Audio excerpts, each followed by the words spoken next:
Brand ambassador అనే ఒక నమ్మకం అండ్ కష్టపడి పనిచేసే తత్వం, కేంద్రం నుంచి నిధులు ఎక్కువ రాబట్టగలరు అని ఇంతకుముందున్న ప్రూవ్ అండ్ ట్రాక్ రికార్డు, ఇవన్నీ పాజిటివే కదా సార్ చంద్రబాబు గారికి? సార్ ఒకటి, ఆయన డెవలప్మెంట్ గురించి ఆలోచిస్తారన్నారు, ఓకే అనుకుందాం కొంతసేపు, మనం కూడా లెటర్ చేసి డెవలప్మెంట్ గురించి ఆలోచిస్తారు. నోడు సంపద ఎలా సృష్టిస్తారు సార్ మీరు? దైర్యం ఇప్పుడు నేనున్నాను, రేపు ₹1 సంపాదిస్తానంటే ఎట్లా సంపాదించగలుగుతారు? ఒక వే ఉండాలి కదా, ఒక మార్గం ఉండాలి కదా. ఏంటి పరిశ్రమలు తెచ్చి ఎక్కడ చేస్తే పరిశ్రమలు? ఇప్పుడు పరిశ్రమలు రాలేదా? పోర్టులు చేయట్లేదా? తర్వాత మన ఫిషింగ్ హార్బర్స్ కావట్లేదా? ఇప్పుడు ఇంకోటి, డెవలప్మెంట్ అంటే ఒక చోట కాన్సన్ట్రేట్ అయ్యే డెవలప్మెంట్ అయితే నేను అనుకోను. నా దృష్టిలో ప్రజలు ఈ రోజు ఎలా ఉన్నారంటే, మినిమం నీడ్స్ ఏంటి, మనకు కావాల్సిన అవసరాలు ఉన్నాయా లేవా, తర్వాత ప్రతి ఏరియా ప్రతి రీజన్ కూడా డెవలప్మెంట్ కావాలి, ఆ డెవలప్మెంట్ అడుగుతున్నారు ప్రజలు. అట్లాగే కాకుండా చంద్రబాబు నాయుడు గారు చెప్పింది నిజమై ఉంటే ఈ బాటి అమరావతి స్టేట్ వైడ్ ఇష్యూ కావాలి, కానీ కాలేదు కదా. మనకి సంపద ఎలా సృష్టిస్తాం?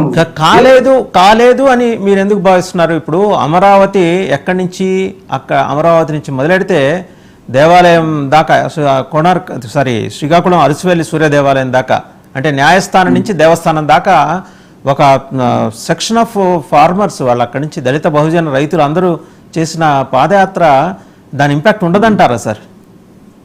ఏమి ఉండదు సార్. ప్రజలు వాళ్ళ ఈ రోజు ఎలక్షన్స్ ఎలా జరుగుతున్నాయంటే, ప్రజలు అవసరాలు చూసుకుంటున్నారు, పరిపాలన బాగా జరుగుతుందా లేదా అని చూసుకున్నారు తప్ప, ఎక్కడో సాఫ్ట్వేర్ తీసుకొస్తాను 100 బిల్డింగ్లు కడతానంటే ఎవరు చూడట్లేదు దాన్ని. అది కరెక్ట్ కాదు, డెవలప్మెంట్ కూడా కాదు అది. అంటే మనకు తెలుసుకొని జనరల్ పర్సెప్షన్ మనం మాట్లాడినా సరే, జనరల్ పీపుల్, కామన్ పీపుల్ లో కూడా దాని మీద పెద్ద ఇంపాక్ట్ లేదు సార్. ఉంటే ఆ ఉద్యమం చాలా పెద్ద ఉద్యమం కావాలి.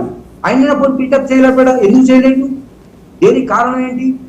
ప్రజలు ఎందుకు ముందుకు రాలేదు? మాకు అందరూ ఇప్పుడు గుంటూరు కృష్ణా డిస్ట్రిక్ట్ ఉంది, 33 అసెంబ్లీ సీట్స్ ఉన్నాయి, 34.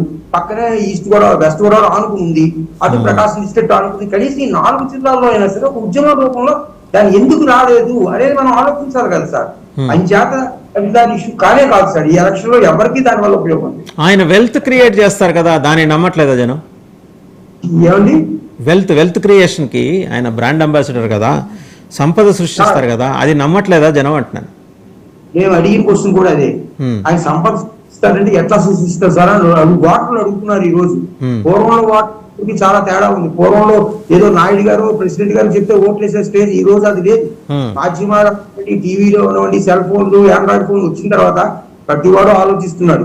వాళ్ళు ఒకటే అడుగుతున్నారు, సార్ ఆయన చేసిన తర్వాత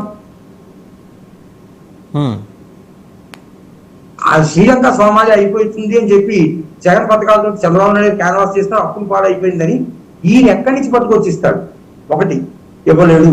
2, సంపద సృష్టించడం అంటే ఎట్లా సృష్టిస్తాడు? 3, 2014లో రైతు రుణమాఫీ కానీ, డోక్రా రుణమాఫీ ఎట్లా నమ్ముతాము, మాకు వచ్చే చాలు అన్న టైప్ లో ఒక సెక్షన్ ఉంది. ఒక సెక్షన్ ఆయన ఎక్కువ ఇస్తాడు అని ఫీల్ అయి ఓట్లు వేసిన వాడి సెక్షన్ కూడా కొంత ఉంది, కానీ తక్కువ అది. అయితే ఇక్కడ లాస్ట్ ఎలక్షన్ వచ్చేటప్పటికి 4-5 days ఉండగా ఎలక్షన్ మేనేజ్మెంట్, పోల్ మేనేజ్మెంట్ లో వైసీపీ కంటే టీడీపీ వెనకబడి ఉంది. తర్వాత ల్యాండ్ సెటిల్మెంట్ యాక్ట్ తీసుకొచ్చి అసలు ఈ సూపర్ 6 అనే ప్రోగ్రాము పూర్తిగా గ్రౌండ్ లో రీచ్ కాలేదు సార్, విలేజ్ వైజ్ రీచ్ కాలేదు. బట్ తెలంగాణలో అట్లా జరగలేదు. ఎలక్షన్ ఫ్రీ బస్ ఇవ్వండి, 2 లక్షల రుణమాఫీ అనేది గ్రాస్ రూట్ లెవెల్కి వెళ్ళింది. అదే 5 point ప్రోగ్రామ్ కర్ణాటకలో వెళ్ళింది కాంగ్రెస్. బట్ ఇక్కడ తెలుగు గ్రాస్ రూట్ లెవెల్లో జరగలేదు. బట్ లాస్ట్ లో ల్యాండ్ సెటిల్మెంట్ యాక్ట్ కొంతవరకు డ్యామేజ్ చేసిన వైసీపీని, కొద్దిగా వాళ్ళు లేట్ గా రియాక్ట్ అయ్యారు. But it will not damage completely.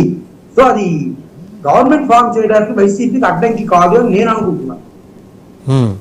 అయితే ఒకసారి మనం లీడర్స్ పర్స్పెక్టివ్లో వెళ్దామండి.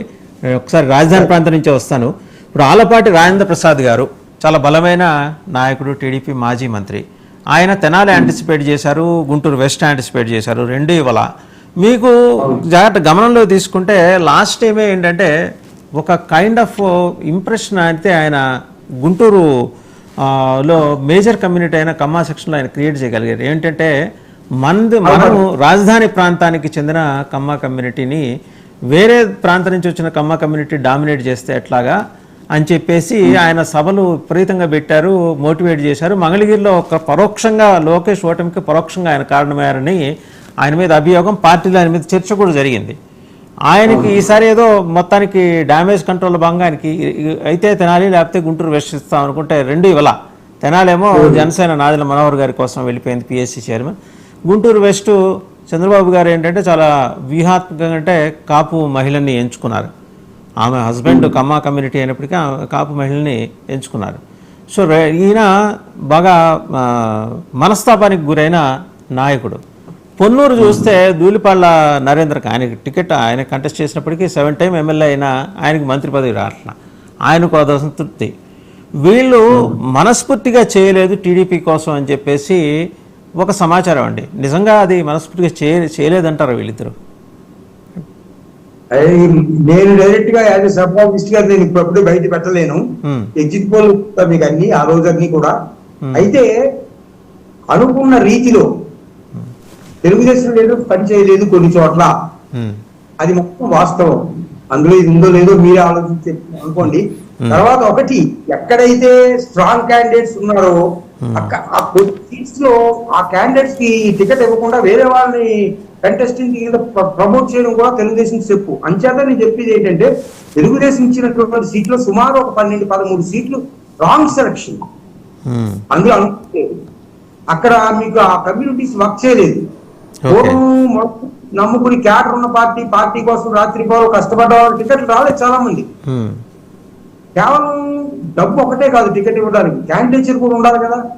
ఈ డబ్బు అనేది అవసరం. ఈ రోజు ప్రజాస్వామ్యంలో డబ్బే, అందులో అనుమానం లేదు. ఏ పార్టీ అవనివ్వండి, ఏ రాష్ట్రం అవనివ్వండి. కానీ డబ్బు ఒకటే కాదు ముఖ్యం మనకి.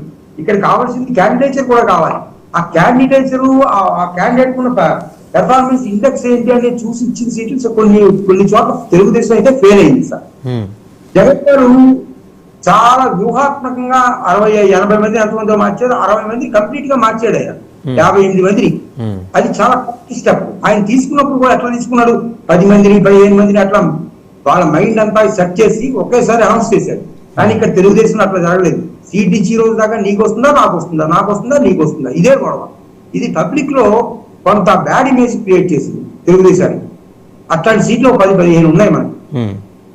మరకశిర చూడండి, మరకశిర ఎంఎస్ రాజు గారికి ఇచ్చారు. అక్కడ ఒక క్యాండిడేట్ అనౌన్స్ చేశారు.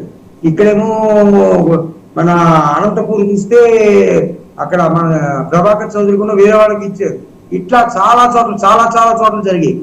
దీనివల్ల మన ఎవరిది గుంటూరు పక్కన ఒకటి ఉంది పెదకూరపాడు ఎంపీ అనేది చివరిలో చేశారు. ఇవన్నీ కూడా కొంత నెగిటివ్ రిజల్ట్ రాబోతున్నాయి టీడీపీ కన్నది స్పష్టం. అది అందులో అనుమానం లేదు, గ్రౌండ్ రియాలిటీ బట్టి అయితే. ఎవరు వచ్చినా 90 సీట్లు 95 సీట్లతో మాత్రం రాదు. మెజారిటీ వస్తుంది. అది మనం ఎగ్జిట్ పోల్ లో ఇద్దాం చెప్పడానికి. ఇప్పుడు మనం చెప్పకూడదు, అలాంటివి మనం మాట్లాడకూడదు. బట్ 90-95 అయితే కాదనేది మాత్రం మాట్లాడుకోవచ్చు. 100% సార్. 90-95 కానే కాదు. అంటే it will be a decisive mandate, not massive mandate. మళ్ళీ అగైన్ అవును, డెసిసివ్ గానే ఉంటుంది. అంత మాత్రం చాలా నిర్ణయాత్మకంగా ఉంటుంది. ఖచ్చితంగా ఉంటుంది, మీకు అందులో అనుమానమే లేదు. రైట్. అలాగే సార్, పత్తిపాటి పుల్లారావు గారు, దేవినేని ఉమామహేశ్వరరావు గారు అంటే చాలా బలమైన లీడర్స్. గుంటూరు జిల్లా చిలకలూరిపేటలో పత్తిపాటి పుల్లారావు గారు మాజీ మంత్రి, దేవినేని ఉమా వెరీ వోకల్ ఆయన. అండ్ అలాగే కూడా ఆయన నిజంగా పోలవరం కోసం వెళ్ళి ఆయన మ్యాక్సిమం టైం ఈ స్పెంట్ ఓవర్ దేర్. అక్కడ కూర్చొని దాంట్లో 60-70% నిర్మాణం పూర్తి చేయడానికి కష్టపడ్డారు. అలాంటి కష్టపడ్డ లీడర్స్ అంటే పత్తిపాటికి టికెట్ ఇచ్చారు, దేవినేని ఉమా గారికి టికెట్ ఇవ్వకపోవటం, దాని బదులుగా వసంత కృష్ణప్రసాద్ని తీసుకురావటం, ఇలాంటిది ఏమన్నా అంటే వ్యూహాత్మకంగా తెలుగుదేశం తీసుకున్న నిర్ణయమా ఇలాంటివి? దాని ఎఫెక్ట్ ఎమ్మెల్యే మీద పడతాం. మైలవరం బాగానే ఉంది, టీడీపీకి ఫేవరబుల్ గా ఉన్నట్టు మన రిజల్ట్ లో మనకు కొంతవరకు కనబడింది. బట్ దాని ఎఫెక్ట్ ఎంపీ సీట్ మీద పడుతుంది సార్. ఎంపీ సీట్ మీద పడుతుంది మీకు. అలాగే మీరు ఇంకొక సీట్ ఏది చెప్పారు నేను మర్చిపోయా, చిలకలూరిపేట. అంటే అక్కడ పత్తిపాటి పుల్లారావు గారు వైసీపీ తప్పు చేసింది. 3 సార్లు 2 సార్లు క్యాండిడేట్ మాత్రం వైసీపీ చేసింది తప్పని. అక్కడ గుంటూరు నుంచి కావటి మనోహర్ నాయుడిని తీసుకొచ్చి అక్కడ ఎమ్మెల్యే అభ్యర్థిగా నుంచోబెట్టింది వైసీపీ. గుంటూరు మున్సిపల్ చైర్మన్ కాపు కమ్యూనిటీ నుంచి ఆయన తీసుకొచ్చి అక్కడ నుంచోబెట్టింది. అయితే అక్కడ కూడా టైట్ ఫైట్ అయినా ఎడ్జ్ ఫర్ టీడీపీ కనబడుతుంది మనకి క్లియర్ గా. ఓకే. సో ఇక ఇటు ఈస్ట్ గోదావరి జిల్లా వస్తే బుచ్చయ్య చౌదరి గారు ఇంకా నాకు అది పొలిటికల్గా నాకు లాస్ట్ ఛాన్స్ అని చెప్పి ఆయన పట్టుబడి తీసుకోవటం వల్ల జనసేన రావాల్సిన కందులు దుర్గేష్కి రావాల్సిన ఆయన సరే ఆయన నిడదవోలుకు షిఫ్ట్ చేశారు. దీనివల్ల రెండు పార్టీలు బాగా డిస్టర్బ్ అయ్యాయంటారు, నిజమేనా అది? అక్కడ రెండు కూడా డిస్టర్బ్ అయ్యాయి సార్. నిడదవోలు చాలా తప్పు జరిగిందేమో అనుకుంటున్నాను అక్కడ జనసేనకి ఇవ్వడం. అక్కడ టీడీపీకి చూపే బాగుండేదేమో నా అభిప్రాయం. వచ్చిందో మనకు తెలుస్తుంది.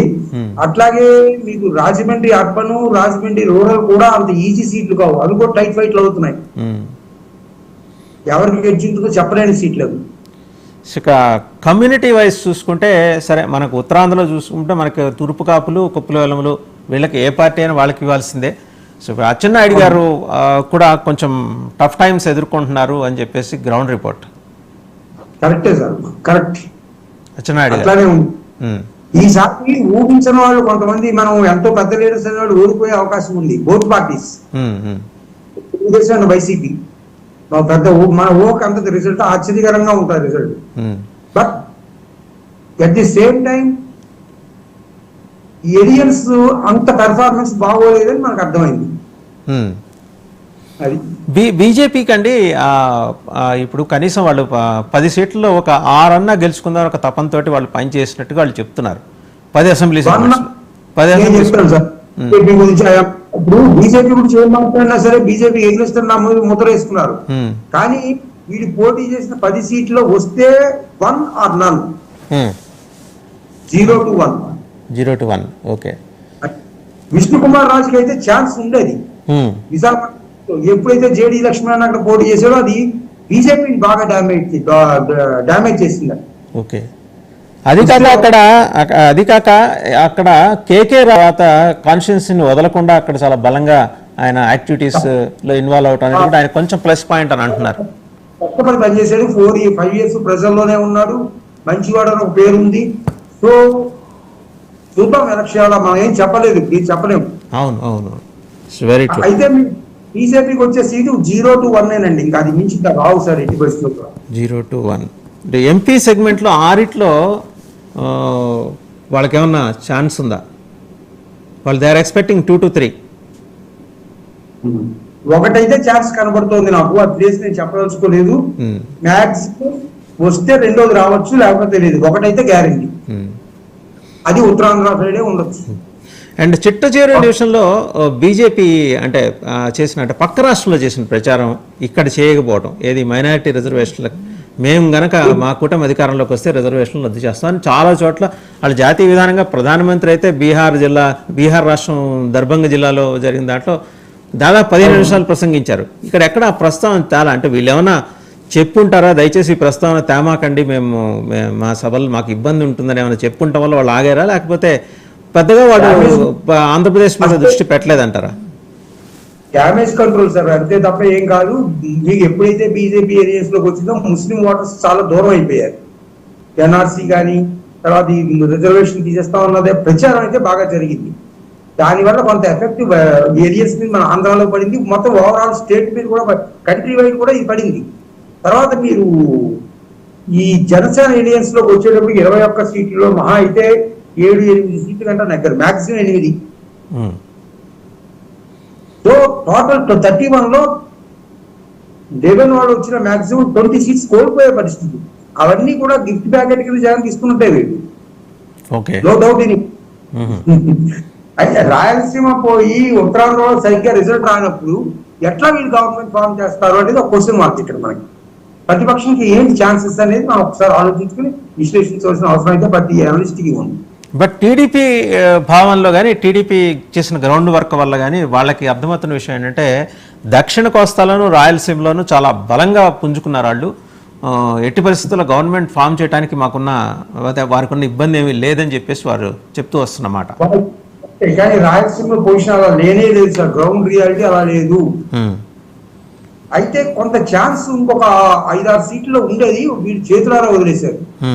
లాస్ట్ ఎలక్షన్ మేనేజ్మెంట్ అవనివ్వండి, సెలక్షన్ ఆఫ్ క్యాండిడేట్స్ అవనివ్వండి, అన్యాచురల్ ఎలియన్స్ అవనివ్వండి, basis and unscientific allocation of seats among the partners అవనివ్వండి, ఇవన్నీ కూడా కొద్దిగా ఎలియన్స్ కి దెబ్బ జరగబోతోంది. తర్వాత మీరు ఈ ఎలియన్స్ ని అసలు మీరు పబ్లిక్ లో ఎట్లా సాటిస్ఫై చేస్తారు? ఏ బేసిస్ మీద మీరు ఎలియన్స్ పెట్టుకున్నారంటే ఏ సమాధానం చెప్తారు? ఒకటే ఆన్సర్, జగన్ ఓడించడం. ఇంకా అంతకంటే ఆన్సర్ ఏముంది వీళ్ళ దగ్గర? అది చాలా తప్పు. ప్రజల్ని సాటిస్ఫై చేయాలి కదా. మనం ఎలియన్స్ పెట్టుకున్నప్పుడు ఇంకో ఈ కారణాల వల్ల పెట్టుకున్నాం. ఆంధ్రాకు ఉపకారం బీజేపీ ద్వారా జరుగుతుందని నువ్వు పెట్టుకున్నప్పుడు మరి నువ్వు ఎందుకు డిఫై వచ్చావు అంటున్నావు? ఏం చేశారని వచ్చావు? అంటే అప్పుడు నువ్వేం చేశావు? అప్పుడు ఆ రోజు చేసిన తప్పు మేము దిద్దుకొని ఇద్దరం కలిసామని చెబుతున్నారు. అంతకంటే ఏం చెప్తారు సార్? అంటే ఏదో ఒకటి చెప్పాలండి. ఇప్పుడు నేనే అనలిస్ట్, తప్పు జరిగిందా ఏదో పొరపాటు జరిగిందని చెప్పుకోవాలి కదా. అది కామన్, అది హ్యూమన్ నేచర్. కానీ పబ్లిక్ వాళ్ళు డిస్కస్, పబ్లిక్ పాస్ట్ ఫ్యూచర్ ఏంటి, తర్వాత ప్రెజెంట్ ఏంటి అనేది ఆలోచిస్తారు వాళ్ళు. అంత అమాయకంగా అనుకుంటున్న వాటర్స్ అంత ఆ పరిస్థితి అయితే లేదు సార్. రాష్ట్రంలో రాక్షస పాలన జరిగిందని కూటమి చేసిన ప్రచారం చాలా బలంగా జనంలోకి వెళ్ళింది కదా. అంటే నిజంగా అంత చేటు రాక్షస పాలన జరిగిందని చెప్పేసి జనం విశ్వసించారా? మీరు గ్రౌండ్లోకి వెళ్ళినప్పుడు మీరు you spoke to different sections of the people. అదేమీ లేదు. వాళ్ళు కొంత ఎంప్లాయ్మెంట్ జనరేషన్ సరిగ్గా లేదు సార్. నువ్వు చదువుకున్న వాళ్ళు ఉన్నాం అన్న మాట తప్ప రాక్షస పాలన ఏం లేదు. ఎవరి మటుకు వాళ్ళే హ్యాపీగా డైలీ రొటీన్ లో వాళ్ళ పనులు వాళ్ళు చేసుకుంటున్నారు. ఈ ఫ్యాక్షనిస్టులు, ఈ రాజకీయ నాయకులకి వచ్చేటువంటి ప్రాబ్లమ్స్ ని